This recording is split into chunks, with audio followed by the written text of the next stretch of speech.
Channel little champs. तो आज हम लोग फिर आप लोग के लिए लाए हैं क्लास 10th मैथ्स का topic surface area and volume. तो अगर दोस्तों आपको वीडियो अच्छा लगे तो प्लीज लाइक एंड सब्सक्राइब कर दीजिएगा और and watch the video till the end. तो आज हम लोग इसमें डिस्कस करने वाले हैं, आज हम लोग क्या क्या टॉपिक डिस्कस करने वाले हैं इस चैप्टर में। तो सबसे पहले हम लोग फॉर्मूला के बारे में डिस्कशन करेंगे। सबसे पहले हम लोग फॉर्मूला के बारे में डिस्कशन करेंगे। ये बस एक फॉर्मूला का इंट्रोडक्टरी वीडियो होगा, यही वीडियो हमारा फॉर्मूला के बारे में हम लोग डिस्कशन करने वाले हैं इस वीडियो में। उसके बाद हम लोग कुछ क्वेश्चन सॉल्व करेंगे वॉल्यूम पे बेस, जो वॉल्यूम होता है फिगर का उस पे हम लोग बेस कुछ क्वेश्चन सॉल्व करेंगे इस वीडियो में। उसके बाद हम लोग उसका सीएसए निकालेंगे। यहाँ पे सीएसए का फुल फॉर्म है यहाँ पे curve surface area, curve surface area.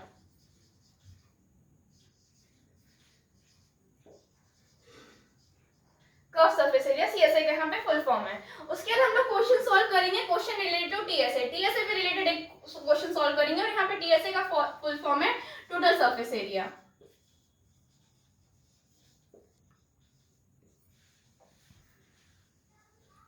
और उसके बाद हम लोग फ्रस्टम जो है वो हमारा सीबीएसई से रिड्यूस टॉपिक है, लेकिन हम लोग इसको फिर भी पढ़ेंगे। ये बहुत ही इंपॉर्टेंट टॉपिक है फ्रेंड्स, तो हम लोग इसके बारे में भी जरूर पढ़ेंगे। Frustum of a cone. उसके बाद हम लोग डिस्कस करेंगे question related to frustum of a cone. Frustum of a cone पे जो हमारे क्वेश्चंस होते हैं उनको हम लोग कैसे सॉल्व कर सकते हैं। तो सबसे पहले हम लोग स्टार्ट करेंगे फॉर्मूले की वीडियो में। तो ये स्टार्ट करते हैं फॉर्मूले की वीडियो। तो दोस्तों हम लोग सबसे पहले फॉर्मूले के बारे में डिस्कशन करेंगे। तो फॉर्मूला जो है हम लोग यहाँ पे मेनली 3D शेप्स की बात करेंगे। 3D शेप्स की बात करें, 3D शेप्स हमारे क्या आते हैं, जैसे क्यूबॉइड हो गया, क्यूबॉइड हो गया एक हमारा, ये हमारा 3D शेप है। किसका 3D शेप है? स्क्वायर का 3D शेप है। और रेक्टेंगल क्यूबॉइड हो गया, क्यूब हो गया, सही हमारा क्यूब है और क्यूबॉइड हो गया। तो ये क्यूबॉइड किसका 3D शेप है? ये हमारा रेक्टेंगल का 3D शेप है। तो इस तरह के शेप्स के बारे में हम लोग डिस्कशन करने वाले हैं। सबसे पहले वॉल्यूम, सबसे पहले हम लोग वॉल्यूम की बात करेंगे इसमें हम लोग।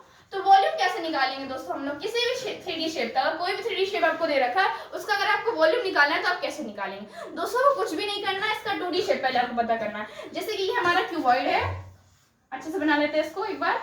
तो ये हमारा क्यूबॉइड है, तो क्यूबॉइड का जो 2D शेप होगा वो क्या होगा, पहले हम लोग को फिगर का 2D शेप पता करना होगा। तो क्यूबॉइड का जो हमारा 2D शेप होगा वो रेक्टेंगल होगा। जैसे क्यूबॉइड हमारा किससे बना? रेक्टेंगल से बना। तो क्यूबॉइड का जो हमारा 2D शेप होगा वो हमारा रेक्टेंगल होगा। और और हम लोग को 2D शेप उसका पता करना होता है, उसके बाद एरिया इंटू हाइट कर देना होता है, उस 2D शेप का एरिया और फिर इंटू हाइट। तो यहाँ पे हम लोग को एरिया किसका पता करना था? बेसिकली हम लोग कह सकते हैं कि 2D शेप का हमें एरिया जाना। तो एरिया क्या होता है 2D शेप? वैसे हम लोग यहाँ क्यूबॉइड की बात करें, सबसे पहले क्यूबॉइड की वॉल्यूम की बात कर लेते हैं। क्यूबॉइड का 2D शेप हमारा क्या होगा? रेक्टेंगल होगा। और रेक्टेंगल का एरिया का फॉर्मूला क्या आता है दोस्तों? हम बचपन से पढ़ते आ रहे हैं कि रेक्टेंगल में हमारे दो साइड्स होते हैं, एक ब्रेड्थ होती है और एक लेंथ होती है। तो इसका जो हमारा 2D शेप है वो हमारा लेंथ इंटू ब्रेड्थ होगा। एरिया जो है इसका हमारा लेंथ इंटू ब्रेड्थ होगा। और इंटू हम लोग ने फॉर्मूला क्या बताया वॉल्यूम के लिए कि एरिया इंटू हाइट, हम लोग इंटू हाइट कर देंगे। तो ये हमारा वॉल्यूम क्यूबॉइड का फॉर्मूला हो गया, क्यूबॉइड के वॉल्यूम का ये हमारा फॉर्मूला हो गया। अब इसी बात पे क्यूब की भी बात कर लेते हैं, ये हमारा क्यूबॉइड की वॉल्यूम का फॉर्मूला हो गया। तो आपको वॉल्यूम निकालने के लिए कुछ भी नहीं करना, area of 2D shape into height कर देना है, ठीक है। अब बात करते हैं क्यूब की। तो ये हमारा क्यूब है, क्यूब हमारा किसका 2D शेप होता है? क्यूब जो है वो हमारा स्क्वायर का 2D शेप होता है, स्क्वायर का 2D शेप होता है। दोस्तों हम लोग बचपन से पढ़ते आए हैं कि स्क्वायर हमारा कैसा होता है। स्क्वायर जो होता है उसकी सारी साइड्स इक्वल होते हैं। अगर हम लोग इसको A ले, इसको L ले, इसको B ले, इसको C ले, तो हमारा क्या होता है? A is equals to L is equals to B is equals to C। इसमें हमारे सारे साइड्स इक्वल ही होते हैं, तो हम लोग कह सकते हैं। तो अब हमें क्या पता करना है? Area of 2D shape. तो 2D शेप का एरिया क्या है हमारा? स्क्वायर का एरिया क्या होता है दोस्तों? हम लोग बचपन से पढ़ते आ रहे हैं कि स्क्वायर का एरिया होता है, एरिया ऑफ स्क्वायर में कितना होता है हमारा दोस्तों? A स्क्वायर होता है। स्क्वायर का एरिया जो होता है हमारा A स्क्वायर होता है, इनटू हाइट करेंगे। जैसा कि दोस्तों अभी आप लोग देख रहे हैं जो हाइट होगी क्यूब स्क्वायर की, इसकी इसकी सारे साइड्स इक्वल होते हैं। तो अगर हम लोग यहाँ पे एक साइड को S लेट कर लेते हैं तो हमारा S भी A के इक्वल होगा, A हमारा C के इक्वल होगा, C हमारा B के इक्वल होगा। इसकी साइड हम लोग सारी साइड्स कह सकते हैं एक तरह से कि A के इक्वल है। तो ये H भी हमारा किसके इक्वल होगा? A के इक्वल होगा। तो यहाँ पे A square into A square A हम लोग कर सकते हैं, यहाँ पे A स्क्वायर इंटू A। तो ये में हमारा वॉल्यूम क्या आ जाएगा? A क्यूब आ जाएगा। तो हमारा स्क्वायर का हो गया। ऐसे ही हम लोग बात कर लेते हैं क्यूबॉइड की। तो हम लोग सिलेंडर की बात कर लेते हैं दोस्तों। सिलेंडर का 3D शेप जैसे कि हम लोग बात कर सकें, तो अगर हम लोग ध्यान दें दोस्तों, अगर आप ध्यान देंगे सिलेंडर हमारा कैसे बनता है, अगर हम लोग स्क्वायर के ऊपर स्क्वायर, सर्कल के ऊपर सर्कल, सर्कल के ऊपर सर्कल, सर्कल के ऊपर सर्कल, सर्कल के ऊपर सर्कल रखते जाएंगे, ऐसे रखते जाएंगे, तो हमारा सिलेंडर आप अगर नोटिस करेंगे तो ये हमारा सिलेंडर का शेप ले लिया। तो इसकी सिर्फ क्या इंक्रीज हुई है, हाइट इंक्रीज हो गई। जैसे कि दोस्तों हमने फॉर्मूला पढ़ा था कि area of 2D shape into height करते हैं, इनटू हाइट। तो एरिया क्या होता है, हमारा सर्कल का एरिया क्या होता है, जैसे दोस्तों हम बचपन से ही पढ़ते आ रहे हैं, सर्कल का जो हमारा एरिया होता है, सर्कल एरिया, सर्कल का जो हमारा एरिया होता है वो पाई स्क्वायर होता है, पाई स्क्वायर होता है, और इनटू हम लोग क्या कर देंगे, हाइट कर देंगे। तो ये हमारा फॉर्मूला बन गया पाई आर स्क्वायर एच। ये हमारा वॉल्यूम हो गया, किसका वॉल्यूम हो गया, सिलेंडर का वॉल्यूम हो गया। अब लोग बात करते हैं कोन की। तो जो दोस्तों कोन में थोड़ा केस अलग होता है, तो कौन होता है उसका केस थोड़ा हमारा अलग होता है। तो अगर हम लोग सिलेंडर की बात करेंगे, तो अगर हम लोग कोन में से कुछ सिलेंडर में डालते हैं, जैसे कोन में अगर वाटर भरा है, तो अगर हम लोग इस वाटर को सिलेंडर में अगर हम लोग डालते हैं तो कितने पार्ट, कितने टाइम्स में फिल होगा, या 3 टाइम्स में फिल हो जाएगा। तो इसका फॉर्मूला हम लोग क्या कह सकते हैं, हम लोग ऐसा कह सकते हैं ना, इसका फॉर्मूला क्या हो जाएगा वॉल्यूम का 1/3 पाई आर स्क्वायर एच। इस सिलेंडर का जो वॉल्यूम है उसका 1/3 पार्ट हो जाएगा हमारा कोन का वॉल्यूम। अब हम लोग बात कर लेते हैं स्फीयर की। तो हमारा बेसिकली जो स्फीयर होता है उसका वॉल्यूम जो है वो हमारा होता है 4/3 pi r cube, 4/3 pi r cube होता है। तो हमारा जो स्फीयर होता है, स्फीयर से हमारा निकल के आता है क्या दोस्तों, हेमिस्फीयर निकल के आता है। जैसे कि हमारा जो अर्थ होता है वो भी हमारा एक स्फीयर की शेप में होता है, और जो अर्थ होता है उसका जो, अगर हम लोग अपर की जो अर्थ होता है वो हमारा 2 पार्ट्स में डिवाइडेड होता है, एक सदर्न हेमिस्फीयर और एक नॉर्दर्न हेमिस्फीयर। इस तरह से हम लोग कह सकते हैं स्फीयर को हम लोग डिवाइड कर दें तो उसका हाफ पार्ट हमारा हेमिस्फीयर हो जाएगा। अगर हम लोग स्फीयर को डिवाइड कर दें तो स्फीयर का जो हाफ पार्ट होगा वो हमारा हेमिस्फीयर हो जाएगा। जैसे कि अर्थ को हम लोग डिवाइड करेंगे तो 2 हेमिस्फीयर हम लोग बांट सकते हैं अर्थ को, एक सदर्न हेमिस्फीयर और एक नॉर्दर्न हेमिस्फीयर।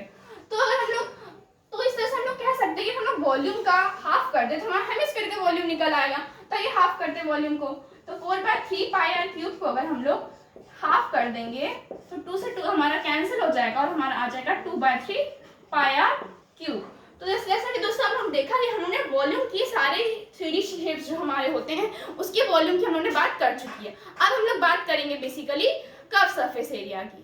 तो दोस्तों हम लोग बात करने वाले हैं, मैंने बोला था आपसे सीएसए की बात करेंगे। सीएसए हमारा क्या होता है, अभी मैंने दोस्तों को बताया था सीएसए का फॉर्मूला होता है कर्व सरफेस एरिया, या फिर हम लोग लेटरल सरफेस एरिया कह सकते हैं। कर्व सरफेस एरिया, जब हमारा फिगर जो है वो कर्व्ड होगा तो हम लोग कर्व सरफेस एरिया यूज करेंगे, और जब हमारा फिगर से कर्व्ड नहीं हुआ तो हम लोग लेटरल सरफेस एरिया यूज करेंगे। तो एलएसए भी कह सकते हैं जैसे हम लोग सीएसए को, तो लेटरल सरफेस एरिया। जब हमारा फिगर कर्व नहीं होगा तो हम लोग लेटरल सरफेस एरिया यूज करेंगे। दोनों एक ही चीज है, आप एक तरह से कह सकते हैं। तो ये बात कर लेते हैं लेटरल सरफेस एरिया की। जो हमारा लेटरल सरफेस एरिया हम लोग निकालते कैसे हैं, जो पेरीमीटर होगा, आप कह सकते हैं कि पेरीमीटर इनटू हाइट, किसी भी शेप 2D शेप का पेरीमीटर इनटू हाइट कर देंगे। तो 2D shape perimeter of 2D shape, 2D shape, जैसे कि मैंने आपको बताया था कि क्यूबॉइड, जैसे कि फिर से हम लोग क्यूबॉइड का एग्जांपल लेते हैं। ये हमारा क्यूबॉइड है, तो ये हमारा किसका 2D शेप है, जैसे मैंने अभी आपको वीडियो में बताया था कि रेक्टेंगल का हमारा 2D शेप है। ये हमारा रेक्टेंगल का 2D शेप है, तो इसका पेरीमीटर क्या होगा 2L + B, 2L + B, ये हमारा इसका पेरीमीटर होगा। इनटू मैंने क्या बताया आपको, हाइट करना है, तो इनटू h कर देते हैं। निकल आया दोस्तों हमारा कर्व सरफेस एरिया। यही है हमारा कर्व सरफेस एरिया किसका, क्यूबॉइड का। तो ये हो गया हमारा कर्व सरफेस एरिया क्यूबॉइड का। अब हम लोग बात कर लेते हैं क्यूबॉइड का कर्व सरफेस एरिया। अब हम लोग बात कर लेते हैं क्यूब की। ये हमारा क्यूब है, तो क्यूब हमारा किसका 2D शेप है दोस्तों, ये क्यूब हमारा 2D शेप है, वो स्क्वायर का है। ये क्यूब जो है हमारा 2D शेप है स्क्वायर का। तो स्क्वायर का पेरीमीटर क्या होता है, पेरीमीटर निकालना, स्क्वायर का पेरीमीटर क्या होता है 4a होता है। 4a इंटू करना है हाइट पे। तो अगर हम लोग ध्यान दें दोस्तों तो इसकी सारी जो हाइट होगी वो इक्वली होगी। तो 4a इंटू a हम लोग कह सकते हैं, जैसे कि मैंने आपको पिछले वीडियो में बताया था, जो स्क्वायर होता है उसके सारे साइड्स इक्वल होते हैं, तो इसलिए हम लोग 4a इंटू हाइट को हम लोग एक तरह से a ही डिनोट करेंगे यहाँ पे। तो 4a इंटू a करेंगे तो 4a स्क्वायर हो जाएगा। जी हाँ दोस्तों, यहाँ से निकल आया ये हमारा कर्व सरफेस एरिया क्यूब का, ये हमारा क्यूब का कर्व सरफेस एरिया निकला है। दोस्तों आपको कुछ नहीं करना, बेसिकली अगर लेटरल सरफेस एरिया निकालना है फिगर का तो आपको पेरीमीटर इनटू हाइट कर देना, पेरीमीटर इनटू हाइट कर देना। अब आइए आते हैं हम लोग सिलेंडर पे। जैसे कि दोस्तों मैंने बताया था सिलेंडर में अगर हम लोग सर्कल के ऊपर सर्कल रखते जाएंगे तो हमारा सिलेंडर का शेप ले लेगा। तो ये हमारा सिलेंडर का शेप ले लेगा। तो हम लोग सिलेंडर की बात करें तो सिलेंडर सर्कल का क्या होता है, सर्कल का पेरीमीटर होता है वो हमारा 2 पाई आर होता है। 2 पाई आर इंटू हम लोग क्या करना है, मैंने आपको बताया perimeter of 2D shape into height कर देना, तो इंटू हाइट कर देंगे। तो ये हमारा सी एस निकल आया दोस्तों। जी हाँ बिल्कुल सी एस यही होगा हमारा 2 पाई आर एच। तो आपको रटना नहीं किसी फॉर्मूले को, बस आपको समझ के करना है सब कुछ, तो आपका बेस क्लियर हो जाएगा इससे। तो सी एस हमारा निकल आया 2 पाई आर एच। तो हम लोग बात कर लेते हैं स्फीयर और हेमिस्फीयर की। तो दोस्तों बात करते हैं सी एस अब स्फीयर की। स्फीयर की हम लोग को बात करनी है। तो ये हमारा स्फीयर है। तो स्फीयर में जो हमारा केस होता है वो थोड़ा हटके होता है। स्फीयर का जो हमारा फॉर्मूला होता है सीएसए का, वो जैसे इसका अगर आप ध्यान देंगे तो इसका जो सीएसए होगा वो हमारा 2 पाई आर होगा, 2 पाई आर। और अगर आप ध्यान देंगे तो इसका हाइट क्या होता है, इसका हाइट ये होता है, एक तरह से हम लोग इसका डायमीटर इसकी हाइट होती है, इसकी डायमीटर इसकी हाइट होती है। तो अगर हम लोग इंटू 2r कर दें तो ये हमारा स्फीयर आ जाएगा। तो अगर हम लोग इसको फॉर्मूला बनाएं तो 2 पाई आर इंटू 2r कर देंगे तो 2 2 से 4 हो जाएगा। तो 4 पाई आर इंटू आर स्क्वायर हो जाएगा। जी हाँ दोस्तों, ये हमारा सी एस ए आ गया स्फीयर का, ये हमारा सी एस ए आ गया स्फीयर का। तो हम लोग कुछ नहीं करना, जो भी हमारा 2D शेप है उसका हम लोग को क्या करना है, उसका सबसे पहले हम लोग को वो पेरीमीटर निकालना है और इंटू हाइट कर देना है। तो बेसिकली सर्कल का जो पेरीमीटर होता है उसका सर्कमफेरेंस ही होता है। तो हम लोगों ने सर्कमफेरेंस निकाला है 2 पाई आर जो होता है, इंटू अगर हम लोग इसकी हाइट करेंगे तो इसका हाइट क्या होता है दोस्तों, इसका डायमीटर की इसकी हाइट होती है। तो इसकी डायमीटर क्या होती है इसकी, अगर हम लोग इंटू हाइट की जगह यहाँ पे 2 पाई आर इंटू डी कर दे, और डायमीटर हमारा किसके इक्वल होता है, डायमीटर जो हमारा होता है वो 2r होता है। ये हम बचपन से ही छोटी क्लास में पढ़ते हुए आए हैं कि डायमीटर हमारा जो होता है वो 2r होता है। तो यहाँ पे डायमीटर की जगह मैंने 2r रखा है, तो 2 इंटू 2 हमारा 4 हो जाएगा। यहाँ पे 4 मैंने लिख दिया है और एक ही पाई है तो यहाँ पे पाई रहेगा, और r इंटू आर हमारा r स्क्वायर हो जाएगा। तो ये हमारा सीएसए का फॉर्मूला आ गया 4 पाई आर स्क्वायर। अब बात करते हैं हेमिस्फीयर। जैसे कि दोस्तों मैंने भी आपको बताया था कि हेमिस्फीयर जो होता है वो सीएसए का जो होता है स्फीयर जो होता है उसका हाफ होता है। तो अगर हम लोग इसी का हाफ कर देंगे तो हमें स्फीयर का फॉर्मूला आ जाएगा। तो अगर हम लोग इसका हाफ करेंगे तो क्या होगा, 4 पाई आर स्क्वायर अपॉन 2 कर दें, इसका हाफ हो जाएगा। तो यहाँ 2 से 4 कट जाएगा तो 2 आ जाएगा।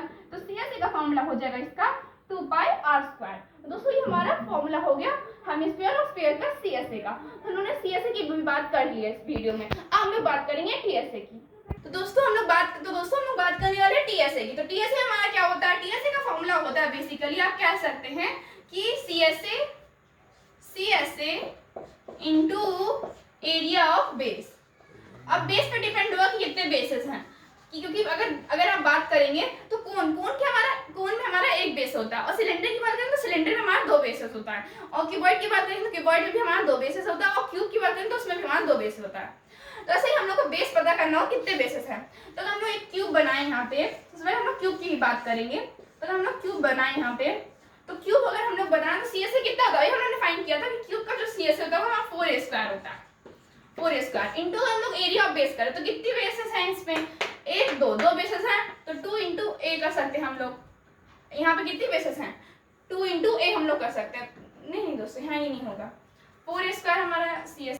तो दोस्तों हम लोग क्या करना है, यहाँ पे इंटू नहीं करना है, यहाँ पे हम लोग को बेसिकली ऐड करना है। तो सीएसए प्लस अगर हम लोग एरिया बेस करेंगे तो 4a प्लस हम लोग अगर 2a स्क्वायर करेंगे, कि हमारा जो 2 बेसेस होते हैं इसमें एक ये और एक ये, और अगर हम लोग 2 बेसेस को निकाल ले अलग अलग नीचे के 2 बेसेस को, तो इसका फॉर्मूला क्या होगा, इसका एरिया का a इंटू ए यानी a स्क्वायर, और अगर इसका निकाले तो इसका भी a स्क्वायर होगा, और अगर हम लोग इन दोनों को जोड़ देंगे तो 2a स्क्वायर हो जाएगा। तो यहाँ पे हम लोगों ने बेसिकली ऐड किया है 2a स्क्वायर। तो अगर हम लोग उसको टोटल करेंगे तो 6a स्क्वायर हो जाएगा हमारा। तो हम लोग कुछ नहीं करना दोस्तों, टीएसए हम लोग को निकालना कैसे, सीएसए जो हम लोग ने सीएसए भी निकाला था उसमें हम लोग को बस एरिया ऑफ बेस ऐड कर देना, तो हमारा टीएसए आ जाएगा। दोस्तों को इसमें रटने की जरूरत नहीं पड़ेगी। अब हम लोग बात करते हैं क्यूबॉइड की। तो ये हमारा क्यूबॉइड हो गया दोस्तों। तो हमारा जो क्यूबॉइड होता है वो किसका 3D शेप होता है, क्यूबॉइड जो होता है वो हमारा 3D शेप होता है रेक्टेंगल का। तो रेक्टेंगल कर दी, तो हम लोग को रेक्टेंगल का सीएसए भी हम लोग ने बात की थी, रेक्टेंगल का सीएसए होता है 2l + b * h। ये हम लोगों ने बात की थी, इसका ये सीएसए हो जाता है हमारा रेक्टेंगल का क्यूब का जो क्यूबॉइड होता है उसका हमारा सीएसए होता है। अब हम लोग को इसमें क्या ऐड करना है, एरिया ऑफ बेस। इसमें कितने बेसेस है दोस्तों, आपको दिख रहा होगा, एक ये बेसेस है और एक ये बेस है, 2 बेस है हमारे। तो 2 इंटू बेस का क्या एरिया होता है, l इंटू बी, तो 2l भी हमारा हो जाएगा। तो अगर आप इसको सॉल्व करेंगे तो 2 इंटू LH करेंगे तो 2LH हो जाएगा, 2LH हो जाएगा, प्लस 2 इंटू बी और फिर h करेंगे तो 2BH हो जाएगा, प्लस 2LH। 2 + 2 जो यहाँ लिखा है उसको लिख देंगे 2LB। तो अगर हम लोग उसमें कॉमन ले लेंगे तो 2LH + BH + LB। तो ये हमारा फॉर्मूला आ गया। किसका फॉर्मूला आ गया? ये हमारा TSA है। किसका TSA है? क्यूबॉइड का TSA है। क्यूबॉइड का TSA। दोस्तों आप क्यूबॉइड का TSA ऐसे निकाल सकते हैं। हम लोग बात करने वाले सिलेंडर के TSA की। तो हम लोग सिलेंडर के TSA की बात करेंगे। तो ये हमारा सिलेंडर हो गया। तो इसका TSA हम लोग कैसे निकालेंगे? अभी दोस्तों हमने बात की थी TSA कैसे निकालते हैं। हम लोग को कुछ नहीं करना होगा, इसका CSA निकालना है। तो CSA क्या होता है? इसका 2πr² होता है। तो 2πr² इसका CSA होता है 2πr²H। प्लस हम लोग क्या करना है, इसमें दो बेसिस हैं। तो दो बेसिस है तो हम लोग दो बेसिस का एरिया क्या होगा? πr² होगा, 2πr²। तो अगर हम लोग उसको सॉल्व कर लेंगे तो 2 यहाँ से कॉमन आ जाएगा, पाई कॉमन हो जाएगा और r कॉमन हो जाएगा। तो यहाँ से क्या आ जाएगा? h + r। तो ये हमारा 2πrh होता है CSA का फॉर्मूला। तो 2πrh + 2πr करेंगे तो यहाँ से हम लोग 2πr कॉमन लिए दोस्तों। 2πr इसमें भी था और 2πr इसमें भी था और हम लोग ने यहाँ पे h + मतलब r यहाँ पे देखिए, अगर आप r को r × r में तोड़ देंगे, यहाँ से एक r हम लोग ने कॉमन ले चुका तो बचा क्या? एक r बचा। तो इसलिए मैंने यहाँ इसको ब्रैकेट में लिख दिया h + r। अब हम लोग बात करने वाले हैं स्फीयर की। तो हमारा स्फीयर होता है। तो अगर हम लोग स्फीयर की CSA की बात करेंगे तो स्फीयर का जो हम लोग का TSA होता है 4πr²। तो अगर आपको इसमें आप नोटिस करेंगे तो इसमें तो कोई बेस हम लोग को दिख ही नहीं रहा है। तो इसका जो CSA होगा वही हमारा इसका TSA हो जाएगा। तो जो हम लोग का स्फीयर होता है उसका CSA और TSA इक्वल होता है। CSA और TSA जो हमारा स्फीयर होता है उसका इक्वल ही होता है। CSA TSA हमारा स्फीयर का 4πr² ही होता है। अब हम लोग बात करेंगे हेमिस्फीयर की। तो अगर आप देखेंगे ध्यान से तो हेमिस्फीयर पे कितने बेसेस हैं? एक बेस है तो +πr कर देंगे। और इसका अगर आपको याद होगा इसका क्या होता है? +πr² कर देंगे। उसका अगर आपको याद होगा तो इसका CSA क्या होता है? 2πr² होता है। तो ये हमारा क्या आ जाएगा? 3πr²।